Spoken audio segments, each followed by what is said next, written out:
Family doctors, nurses, and pediatricians recommend West Virginians 12 and older get a COVID-19 vaccine because it's the best protection from COVID. Protect yourself and others. Talk to your doctor or trusted healthcare provider about getting vaccinated.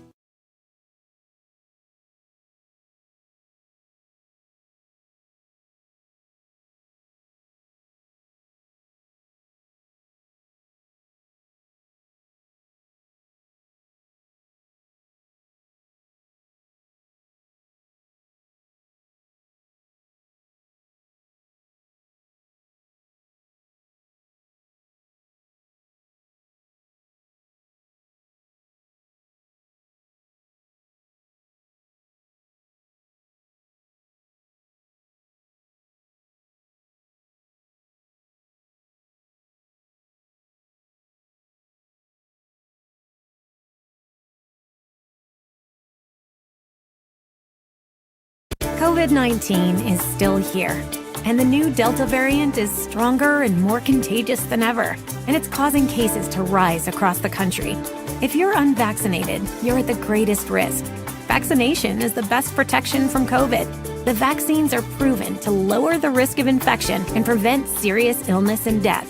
It's why doctors and pediatricians recommend that West Virginians 12 and older get one. You can protect yourself from COVID by getting vaccinated.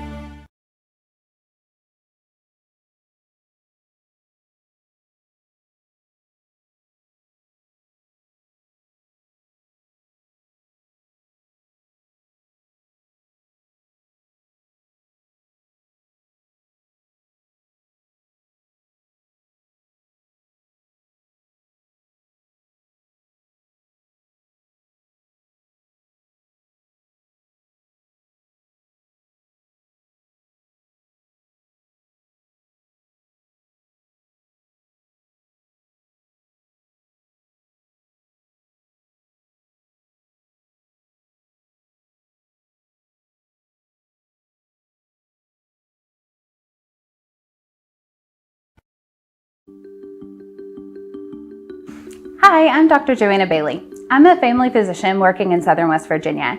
As a family doctor, I get the pleasure of getting to take care of patients of all ages. I frequently care for pregnant women, breastfeeding women, and young children. Some of my patients have asked me whether people who are pregnant or breastfeeding should get the COVID-19 vaccine. The answer is yes.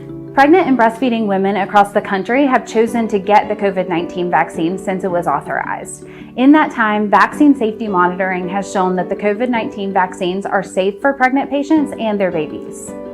There are many reasons why I recommend the COVID-19 vaccination to my patients who are pregnant or breastfeeding. For one, pregnant women have a higher risk of severe illness or experience preterm birth if they get COVID-19. These bad outcomes can potentially be prevented by getting the COVID-19 vaccine. For another, those who are vaccinated when breastfeeding may have the added benefit of passing immunity onto their babies through their breast milk, which can help protect the newborn from the virus as well.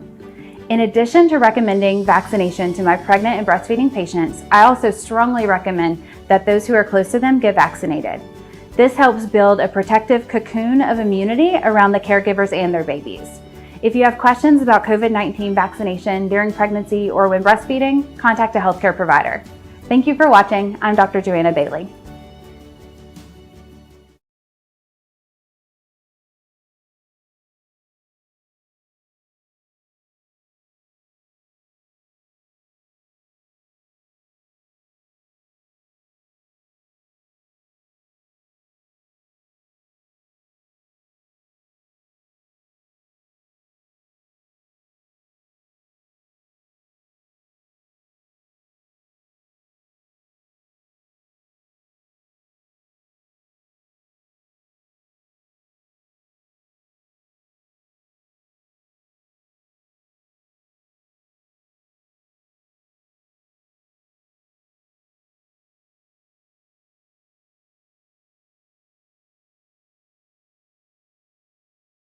Hi, I'm Fred Wooten, Commissioner of the West Virginia Alcohol Beverage Control Administration.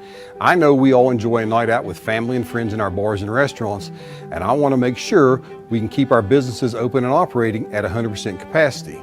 That's why I need you to get vaccinated against COVID-19. The vaccine is free and available in clinics and pharmacies across the state. Find a vaccine location near you by visiting Vaccinate.wv.gov. So please get vaccinated, wash your hands, and stay home when you're sick, and we can keep our bars and restaurants open at 100%. Together, we can fight COVID-19. Thank you.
Hi, I'm Dr. David Hess, and I'm a primary care physician in West Virginia, and have been practicing medicine now for nearly 20 years, seeing tens of thousands of adults and children in my career.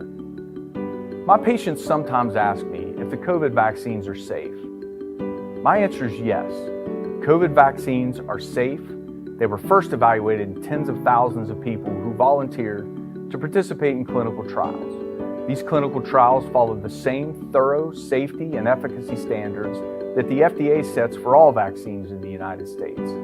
Since then, millions of people in the United States and around the world have received COVID-19 vaccines, and the results from the U.S. and global safety monitoring efforts are excellent. There are rigorous systems in place to quickly identify any safety concerns and take action.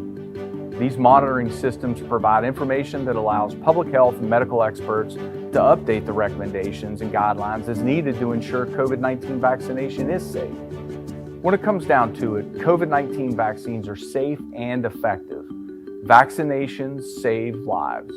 That's why I chose to be vaccinated and why I recommend COVID-19 vaccination to my patients and my family. Thanks for tuning in. I'm Dr. David Hess. For more information about COVID-19 vaccines or to find a location near you, visit Vaccinate.wv.gov.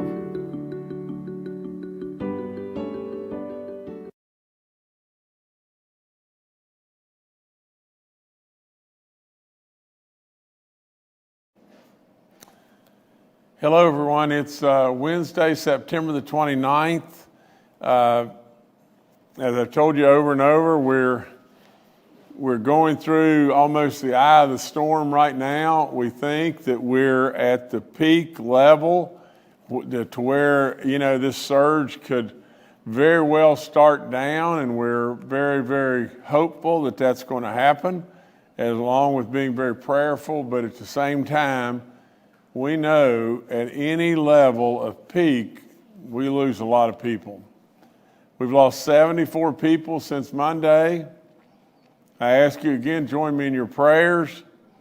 Out of total respect, I absolutely want to read all these people, all their names or their gender, or their age, and the county. 3,642 right now. I keep reminding everybody all across this wonderful state that the way we absolutely curb this and stop this is get vaccinated. I also encourage you right now, if you're 18 and above, you can get your booster shot, and absolutely you need to move forward if you're 6 months out from when you've had your last vaccination and you got a Pfizer vaccination.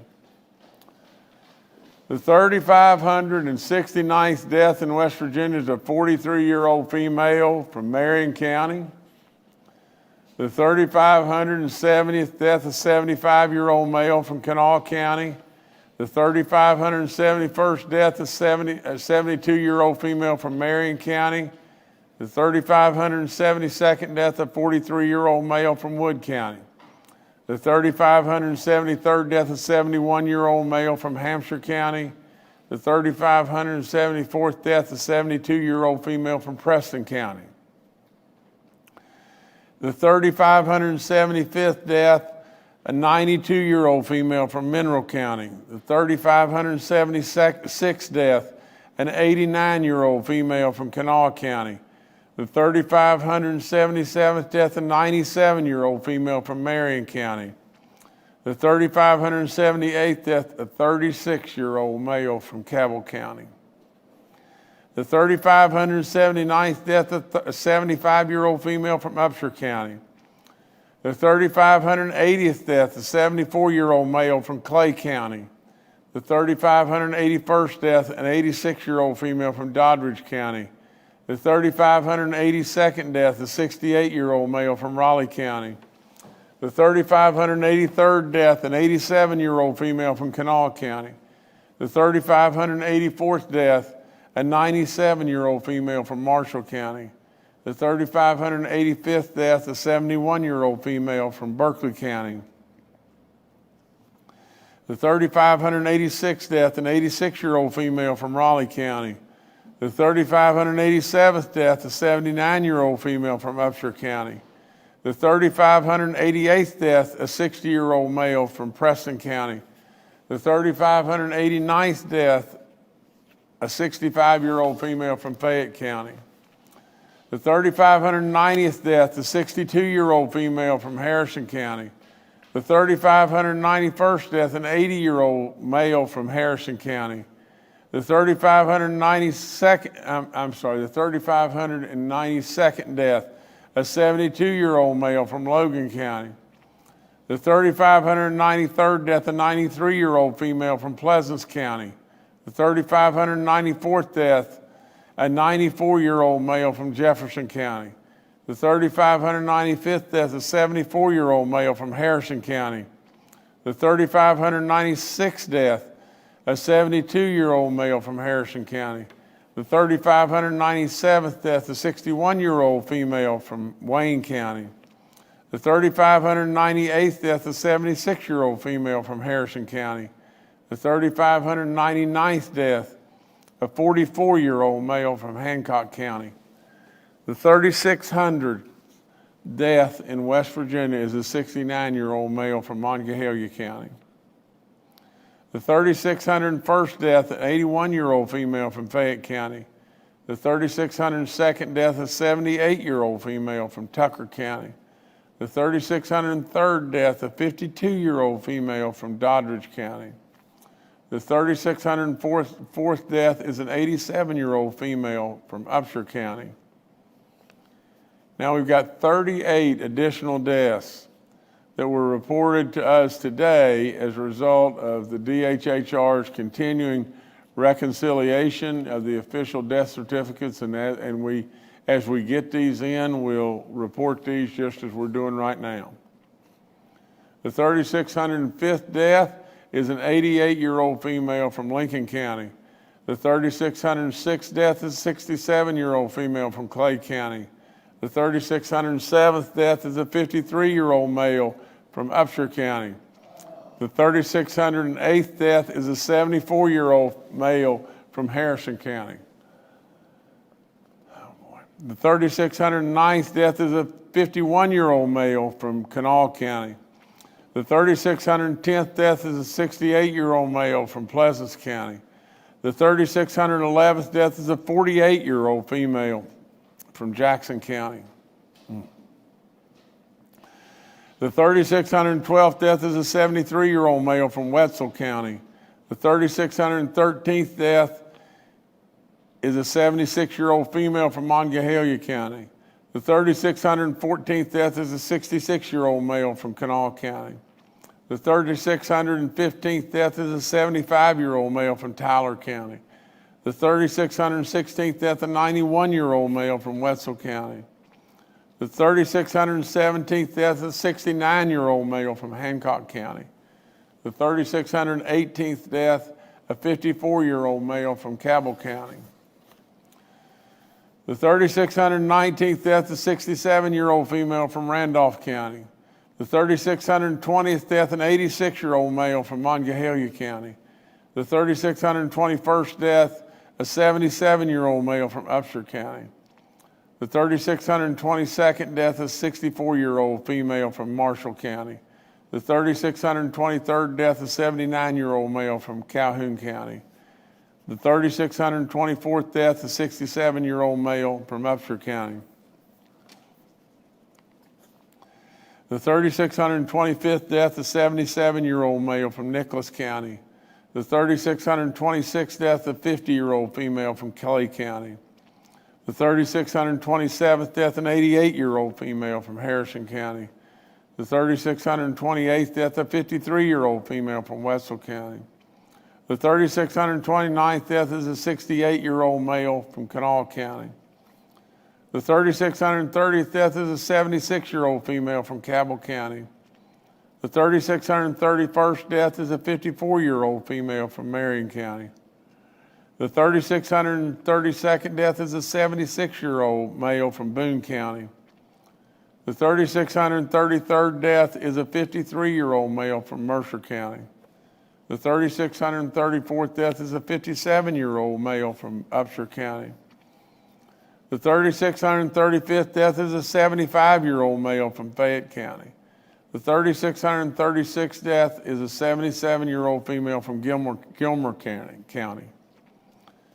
The 3,637th death is a 54-year-old male from Tyler County. The 3,638th death is a 58-year-old male from Randolph County. The 3,639th death is a 53-year-old male from Wetzel County. The 3,640th death is a 63-year-old female from Boone County. The 3,641st death is a 64-year-old male from Kanawha County. And the 3,642nd death in West Virginia is a 72-year-old male from Wood County.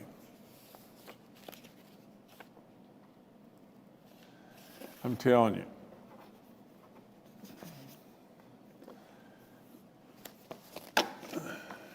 You may think that it's just sitting here reading, genders or counties or ages, but this has a real impact, and it's really sad. It's really, really sad. And to these families right here, to the loved ones of these people, it's tragic. I mean, it's just terrible. And it's tough on all of us, but it's super tough on them. Please remember them. Please remember them. Don't let these days just reel by one right after the other and not really, really take to heart all this reading that we're doing. These are people with names. These are people with loved ones. These are people that have given so much to West Virginia, to all of us.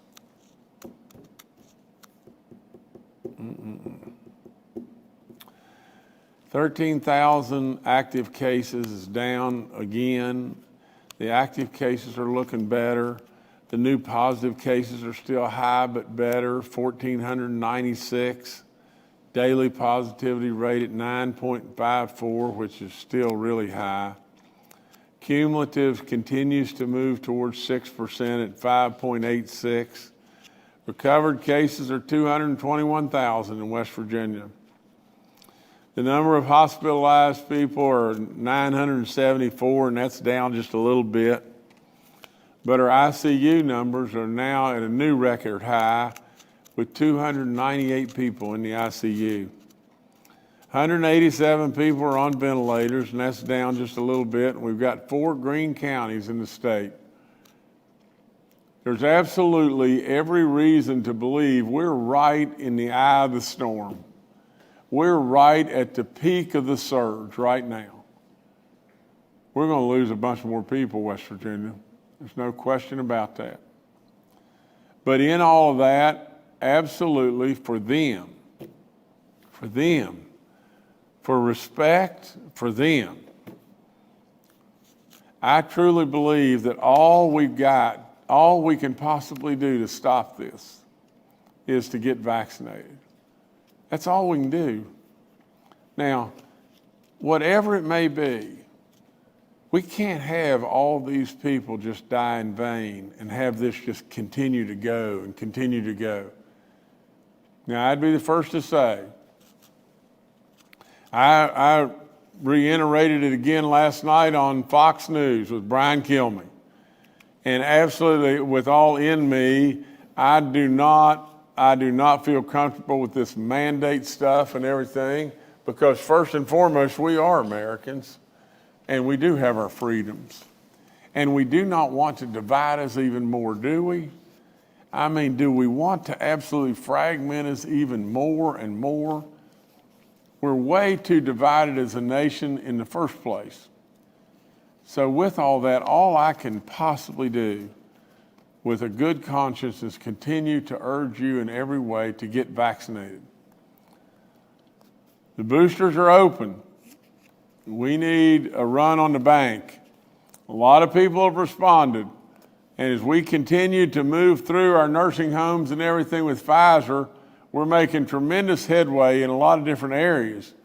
As soon as we get Moderna or the J&J number, the recommendations that we're allowed to move forward there, we'll move forward right there as quickly as possible to get to folks their boosters. We got 4 green counties: Pocahontas, Tucker, Pendleton, and Calhoun counties. The map looks a little bit better. We have 72 outbreaks in our schools in 26 counties with 813 students that are confirmed. We have 54 counties that have mask mandates for K through 12. The only county that doesn't is Pocahontas. We continue to have a slow but sure rise in the people that are hospitalized that are vaccinated. And what does that tell us? It tells us just simply that the boosters, that the vaccine is wearing off. And absolutely, if you can get that booster shot and you're 6 months out, it's what you should be doing. Okay, reminder, if you have any kind of issue or medical, problem or just anxiety or whatever it may be, and especially if you're 65 and above, you've got to go get tested. That's all there is to it. You've got to go quickly to get tested. And if we catch it early, we'll give you the antibodies. As I've said over and over and over, we'll get rid of this thing. I've gone through all the stuff about boosters. I would recommend to you, if you're in a crowd of people indoors, a significant crowd of people, and you're 65 and above, and you're compromised with diabetes or whatever it may be, you probably really, really need to think really hard about wearing a mask.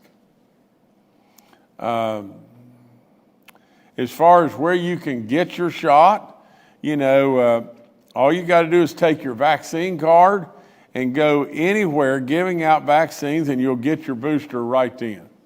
And if you've lost a card, get in touch with us. We'll get you a new card. Just call into our hotline number, and we'll get you a new card. The National Guard, as we've said over and over and over, is ready to go. They're working it night and day. The National Guard, local health departments, local pharmacies, healthcare facilities, everyone's out there ready to go on this booster, and they've got them. And so take advantage, West Virginia. You've led the nation over and over in a lot of different categories. Lead the nation in getting your booster shots. Absolutely, it will take some level of stress off of our hospitals. Our hospitals are doing all they can do. We do not want to get in a situation where we've overloaded our hospitals and we can't even take care of people that are having heart attacks or strokes or whatever it may be. absolutely, you can do your part again. You already have in being vaccinated, but you can do your part again in going to get your booster shot to keep you out of the hospital, to where really and truly we're not overloading our hospitals even more. We gave out,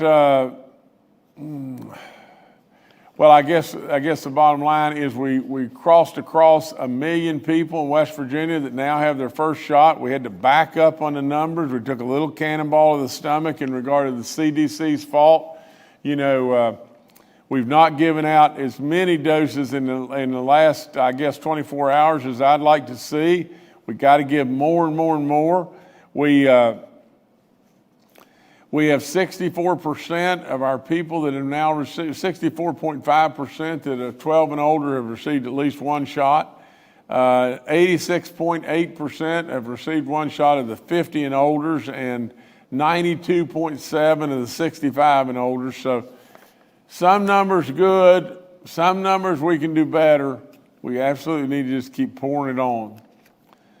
We've got 224,000 people that have signed up for the Do It for Baby Dog Round 2 stuff. People win stuff here. You need to get registered and everything, but more than anything, get vaccinated. That's what the whole message is, and it gives us a platform to be out in front of a bunch of kids and everything, and especially I love the fact, you know, that we're giving scholarships away and opportunities to our young folks, and in some situations we're really hitting people that may not have the opportunity to go to school, and this gives them that breath of fresh air and a real hope and everything as we move forward. Vaccine eligibility, 12 and up, young people, you need to get vaccinated. The weather's going to get bad. Absolutely, as soon as the weather gets bad, we stay inside.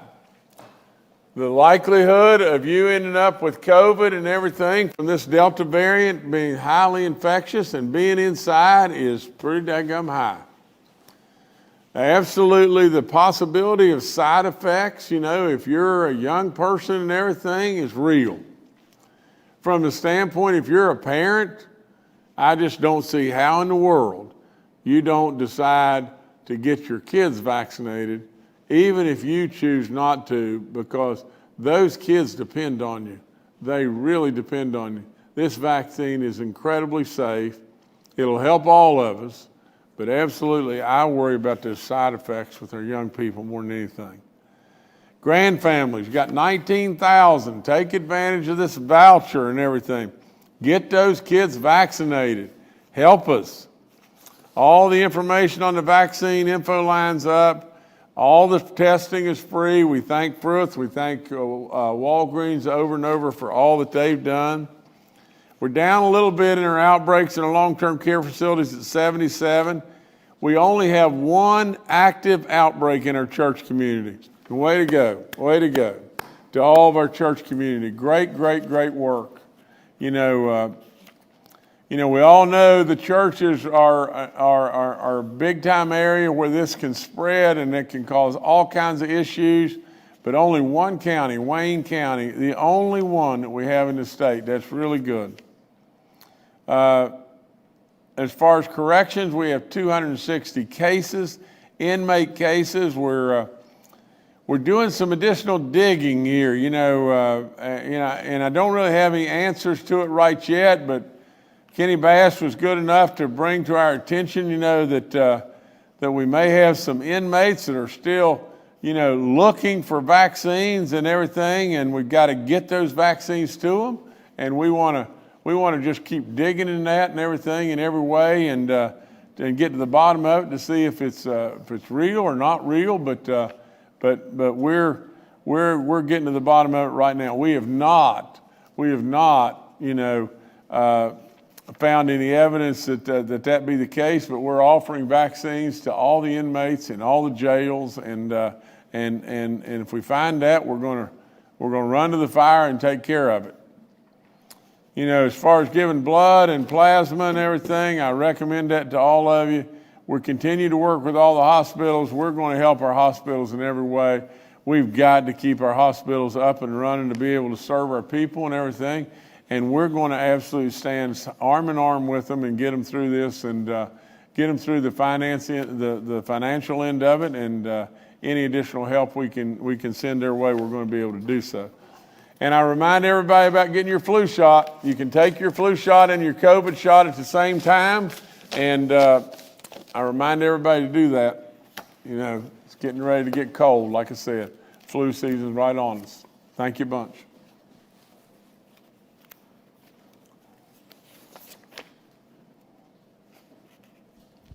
All right, thank you, Governor. Let's now go to Dr. Clay Marsh, our coronavirus czar. Well, good morning. And reinforcing a couple of the points the governor has made, we do believe from looking at some of the parameters that we follow, as the governor said, we are at the peak of the inverted V-shaped curve and hope to be coming down soon. We see a reduction, as we said last press brief, in about 200 average daily cases over the last week. We have also seen our reproductive value be under 1 for the last 3 days in the state.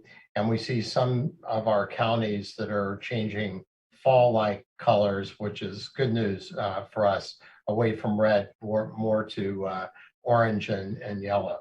When we look at the impact of boosters, what the governor said is also really important, in that about 20% of our hospitalizations are in people that are fully vaccinated.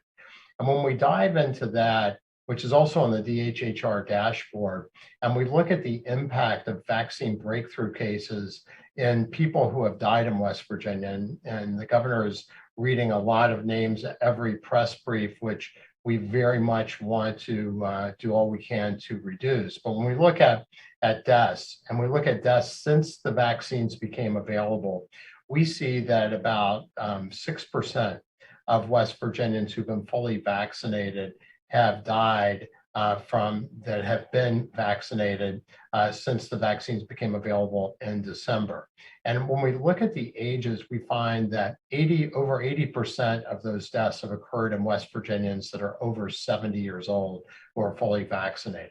So this is a really important opportunity for us. And if we really can have a great uptake of the booster shots, particularly right now, the people that have had Pfizer vaccine and are 6 months from their last vaccine, then basically, as the governor has pointed out, there's likely a category that every West Virginian can get a booster shot.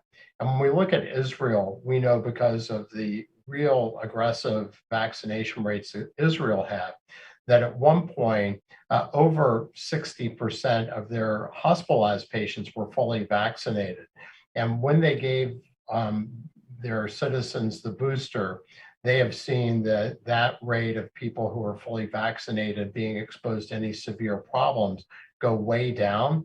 And today in Israeli hospitals, the 17% of their population that's unvaccinated now accounts for over 60% of their hospitalizations. So they saw a real turn from people who had severe complications of COVID-19 who are fully vaccinated with the booster shot. So please go get your booster shot.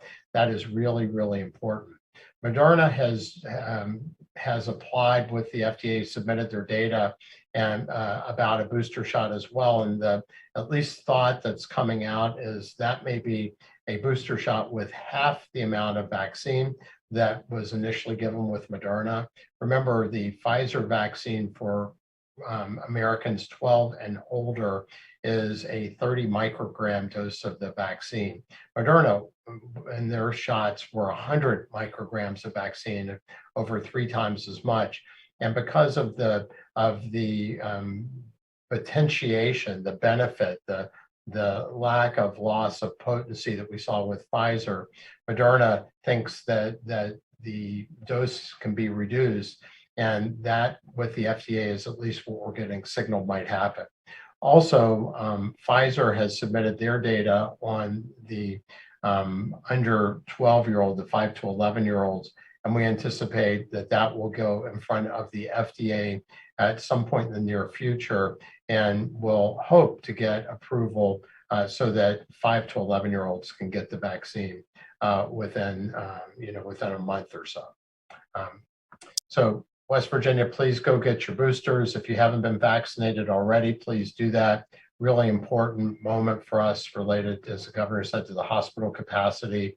But staying together, we are weathering the storm, and God willing, we will continue to see COVID-19 dissipate and give us back the liberties and the safety that we very much all want. Thank you. Thank you, Dr. Marsh. Next to retired Major General Jim Hoyer, the director of our Joint Interagency Task Force. Good morning. I'd like to update you on nursing home booster progress. First, just overall nursing home vaccination levels. In our call with the nursing home leadership this morning, we understand that 87% of all residents are vaccinated, and 70% of the staff are now fully vaccinated. As it relates to Pfizer boosters specifically, which we started last week, we were told this morning that the majority of all those facilities will be complete by Friday, and all facilities for the Pfizer booster will be completed early next week. So once again, West Virginia, you're doing an exceptional job of leading the nation and getting those booster doses in the arms of the people that need them. As the governor and Clay have pointed out, our breakthrough cases at 20% in the hospitals are primarily our older, more vulnerable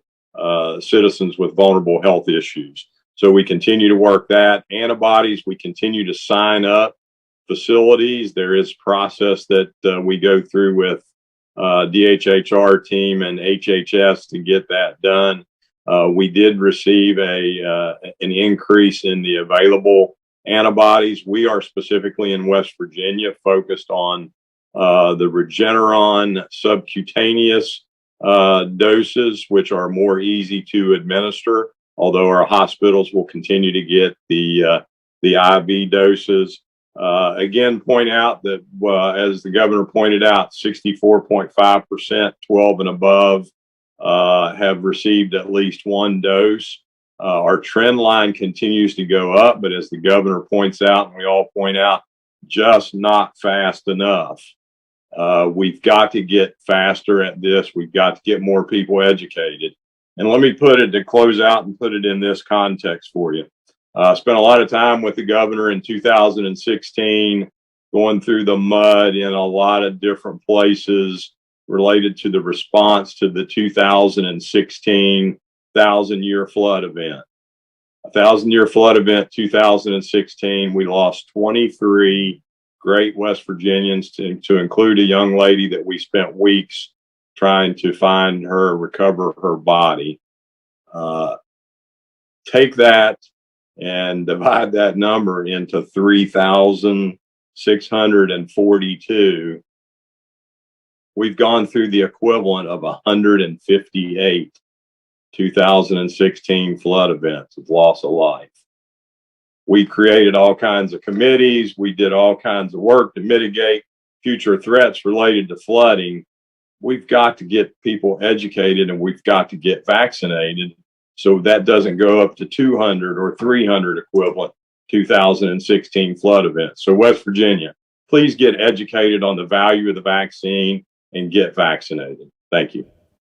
Thank you, sir. Next to Dr. Ayn Amjad, our State Health Officer.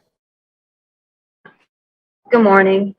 We had a question on Monday about visitations to hospitals and long-term care facilities for COVID-positive patients.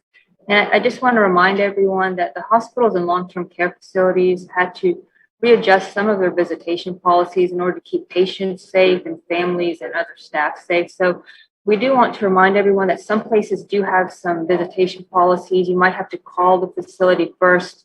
But the West Virginia legislature did pass a law early on so that COVID-positive patients, if they're very sick and maybe they might not have many days to live, that there is a law that's passed that if you do call, that you do have the ability to see them at any time that you want. So there is no restrictions for that. But some facilities do have visitation hours so that you do have to call before you visit them. But We do want to ensure you that patients and staff, they do try other ways to see your family members. Sometimes they use iPads, FaceTime, phone calls, but a lot of the places you just might have to call and make an appointment for those facilities. Thank you. Thank you, Dr. Amjad. Secretary Bill Crouch with the DHHR had a prior engagement and will rejoin us on Friday. We'll now go to questions from members of the media. The first today from Mark Curtis with Nexstar Media. Good morning, Governor and cabinet members and staff and fellow reporters. Governor, I'm curious about this, and I wish General Crane was with us today, but perhaps General Hoyer can offer some insight. If we're looking at the possibility of a federal government shutdown, if they don't reach a budget agreement by the 1st, how will that affect our National Guard in terms of its ability to do all of its functions, but in particular, the response to COVID-19? I can answer it. It's not going to affect our National Guard. That's all there is to it. I'm not going to let that happen. There's no way on this earth that it's going to affect our National Guard. It's not going to affect their training. It's not going to affect their benefits. It's not going to affect their pay. If we've got to step up at the state and cover this until our government in Washington can figure out how to walk up the steps and chew gum at the same time, we'll cover it. We'll, whatever we got to do, if we've got to convert active duty folks, if we need to do so, we'll do that. Whatever we got to do, we'll do.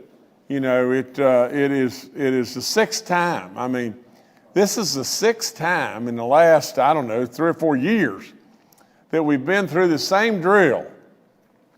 And then at the 11th hour, DC decides, we'll fix it, or we'll put a Band-Aid on cancer, basically, is what you're talking about. It is a shame. That's all there is to it. These great people especially have stepped up at our National Guard and done so much good work, it's unbelievable.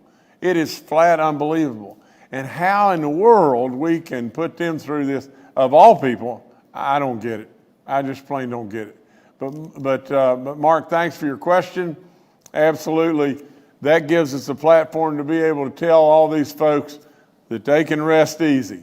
Everything's good in the neighborhood in West Virginia, and we're going to take care of them. All right, thank you, Mark. Next to Charles Young with WV News. Hi, this is Charles Young with WV News. I wanted to follow up on the question I asked Monday about exactly how many booster shots we've given out.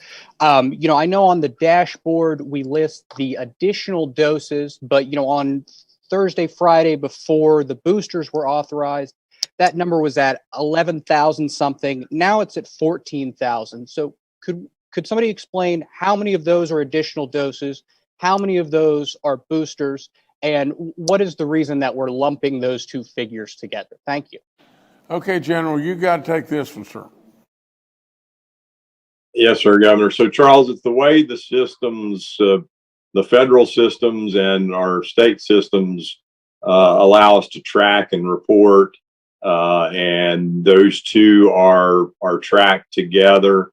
We'll continue to give you more updated numbers, and I'll reach out to you with some specific additional updates that try to divide those down a little bit better. But again, it's the way the systems are set up to receive data, similar to what we dealt with in the past related to other data. Thank you.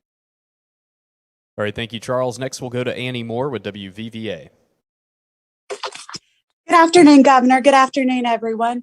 I was just wondering what the update is on ventilators. I know at last check, I think that was about 2 weeks ago, there seemed to be plenty available.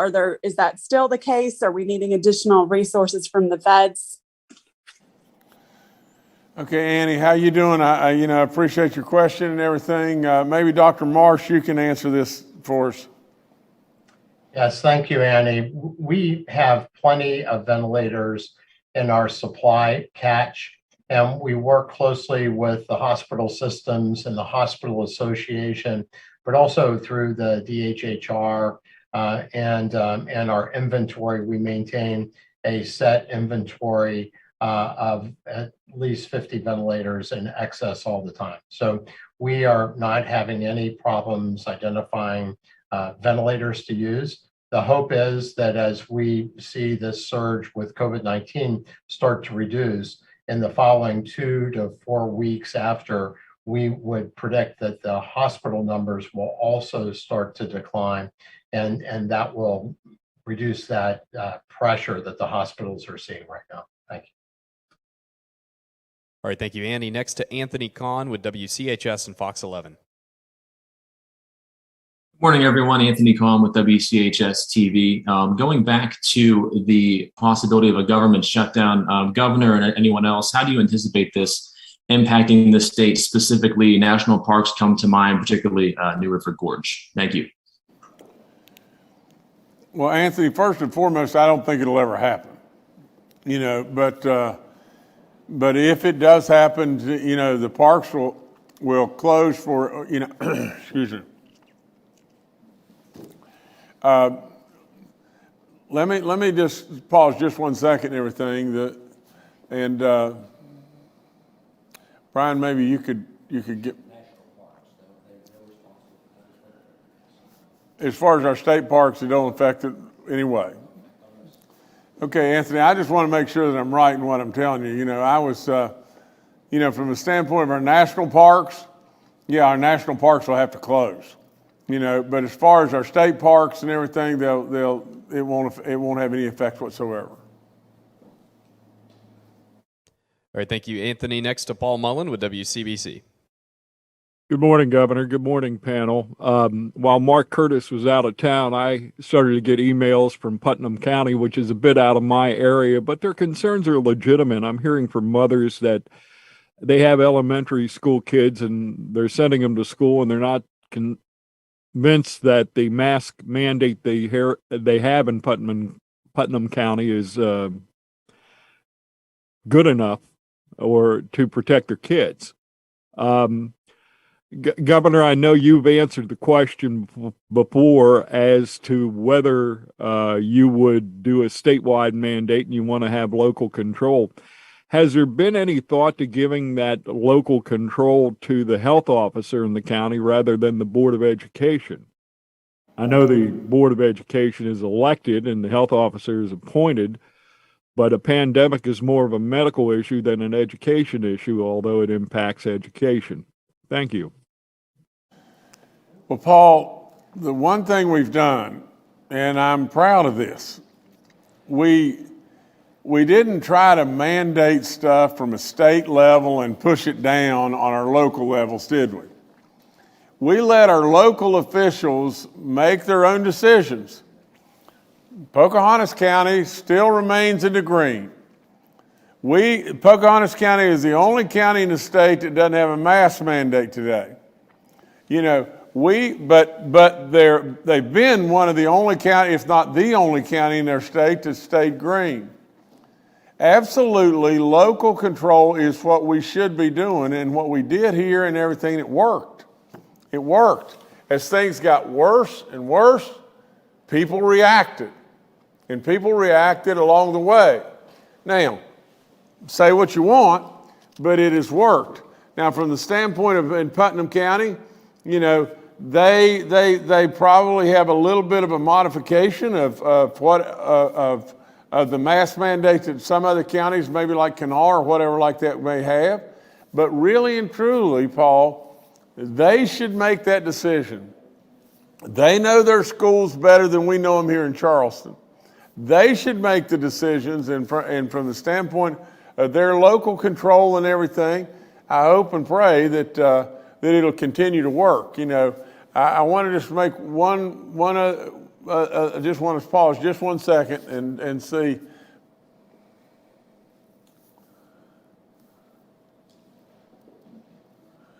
I think that's it. I think I've covered it. I think I've covered it as best I can.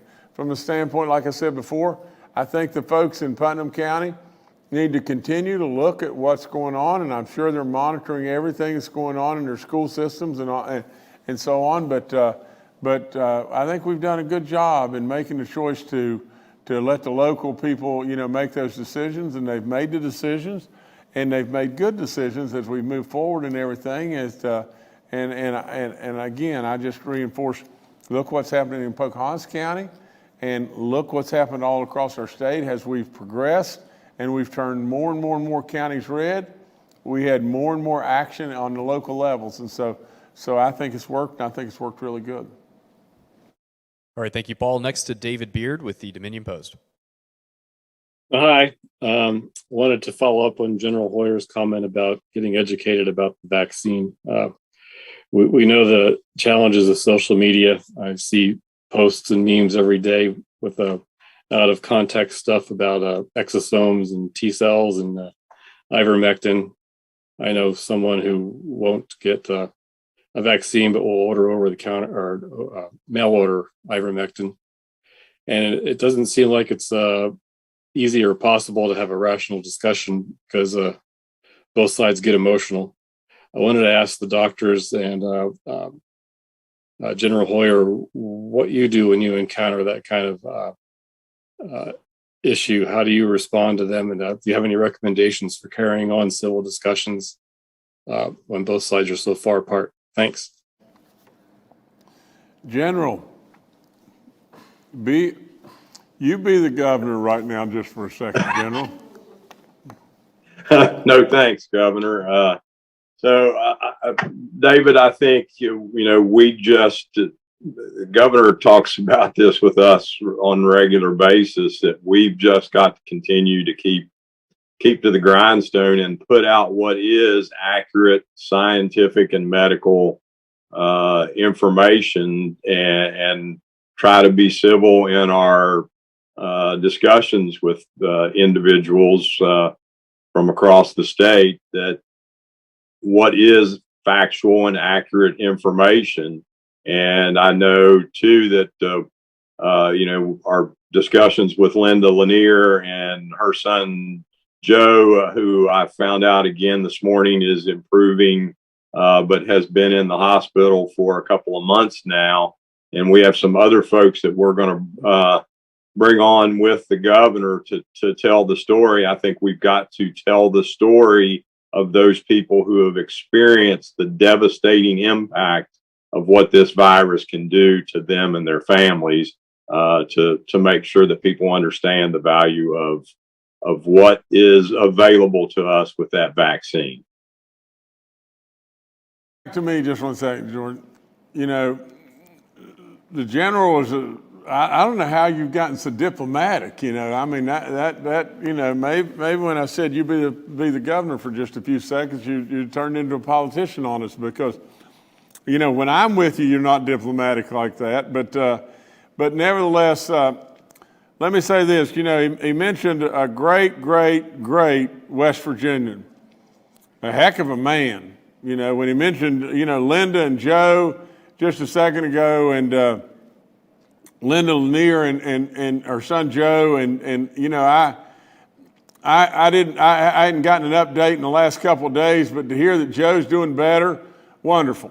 And we're really proud of you, Joe, and love you with all of our soul, and we want you well, and I know it's been a heck of a fight and everything, but thank you for all you've done, and hang in there. And we're going to continue to hope and pray you're well soon, and everything is just wonderful. But I'd like to say one other thing, and it's just this, is we want to be respectful to others, do we not? I mean, we don't want to, David, your question is so good, but we don't want to get in a food fight with somebody. Sure, it's frustrating. It's probably frustrating to both sides. And both sides have merits, and that's why this great country is founded upon all of our freedoms and everything. We want to be respectful. Now, with that, all I would say is just this.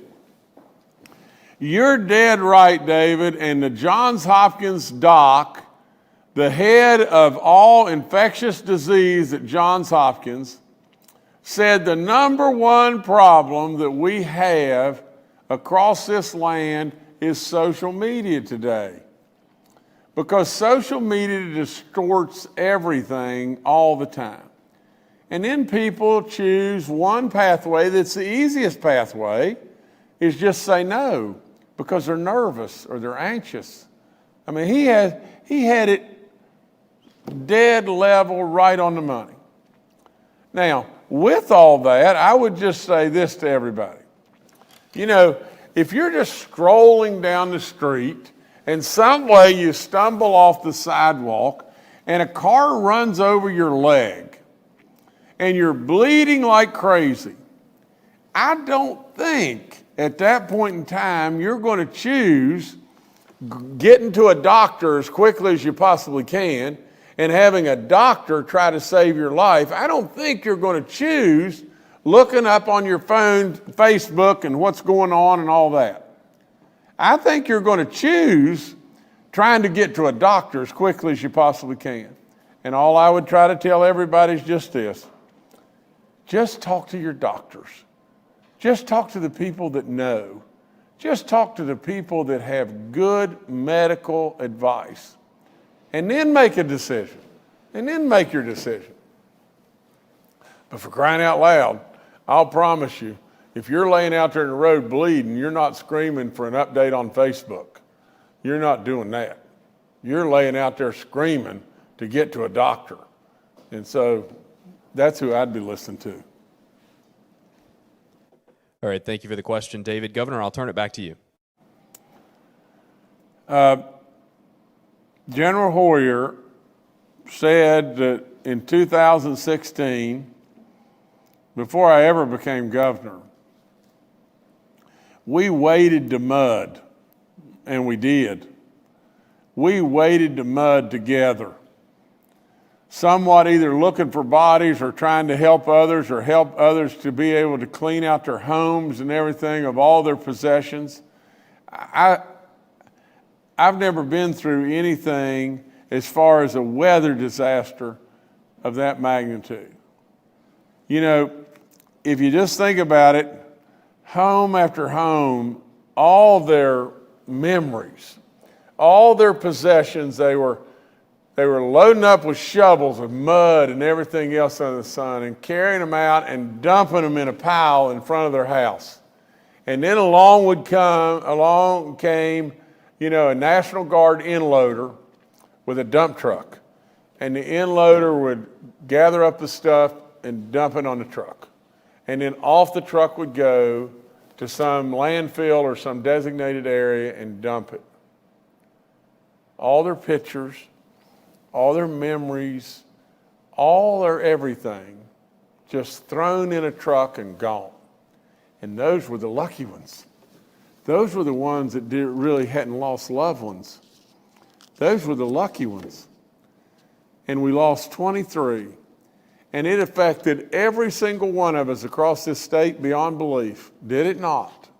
Everyone. We talked about it. We did everything under the sun. We studied how to prevent things from happening in the future and everything over and over and over. And he just told us, that good general just told us that we have a situation here right now today that is 158 times as bad as that. We got to act. We got to act. That's all there is to it. Listen, the last thing I'd leave you with is just this, and I want to talk about a really good man. I want to talk about a man that served this state and served this state unbelievably, and that's Ted Cheatham. You know, Ted is retiring from his post with PEIA, you know, and he's done an incredible job.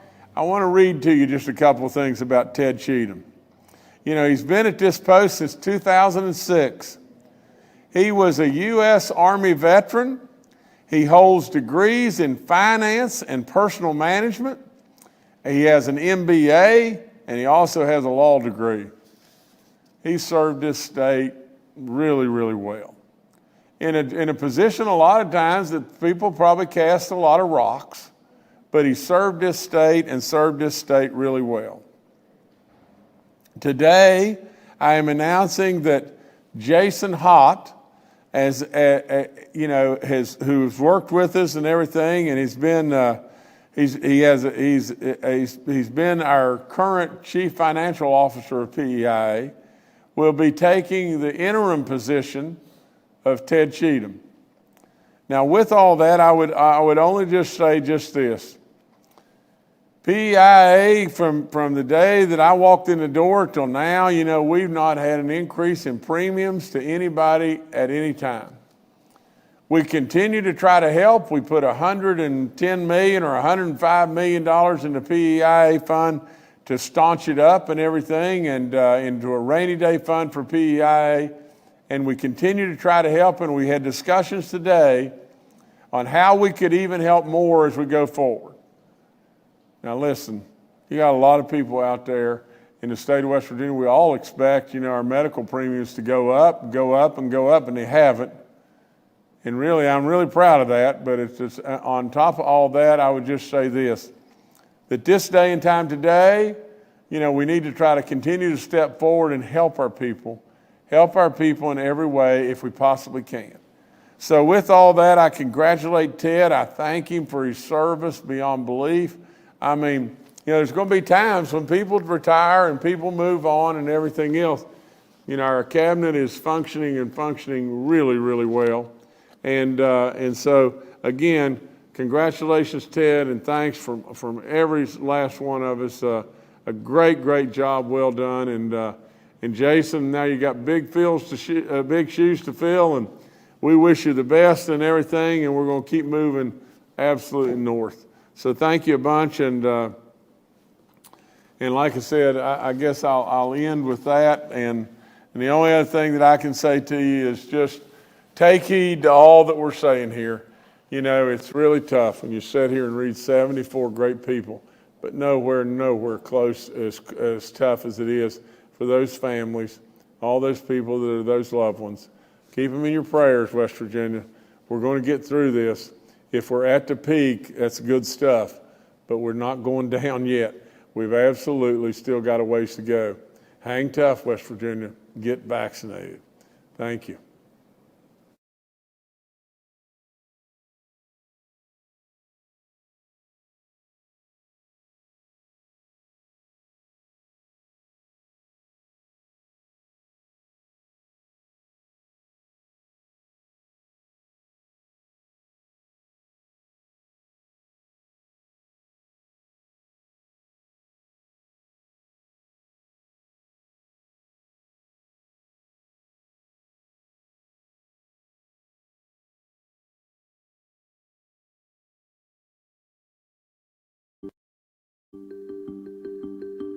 Hi, I'm Dr. Catherine Moffat. I'm a physician specializing in pediatric infectious diseases at West Virginia University. My patients and their caregivers sometimes ask me if children and adolescents can have side effects from COVID-19 vaccination. There can be side effects, although not everyone has them. The side effects that children 12 and up can experience are similar to those in adults. These tend to be mild to moderate and include soreness, redness, and swelling around the injection site, tiredness, headache, chills, fever, or nausea. These effects usually last only a few days, and kids may experience some or none of them. These side effects can be a sign that the immune system is building up its natural defenses against COVID-19, but many people build protection without these signs. Similar to adults, these effects are more common after the second dose, yet that second dose is essential for maximum protection. Although these side effects can occur, they are short-lived and outweighed by the benefits of being protected through vaccination. Many cases of COVID-19 among children and teens are mild, but even mild cases in children can lead to long-term health problems. I've cared for children with COVID-19. Some of their cases can be quite severe. In fact, COVID-19 was among the 10 most common causes of death in children in 2020. And COVID-19 hospitalization rates among teens increased in the spring of 2021. COVID-19 vaccination is a safe and effective way to protect our kids against the virus. It protects not only the person who's vaccinated, but those around them as well, especially children who cannot yet get vaccinated. This is why I recommend that my patients ages 12 and older get vaccinated, and I encourage patients, parents, and caregivers to discuss COVID-19 vaccination with a healthcare provider. Thanks for tuning in. I'm Dr. Catherine Moffat. For more information about COVID-19 vaccines or to find a location near you, visit Vaccinate.wv.gov.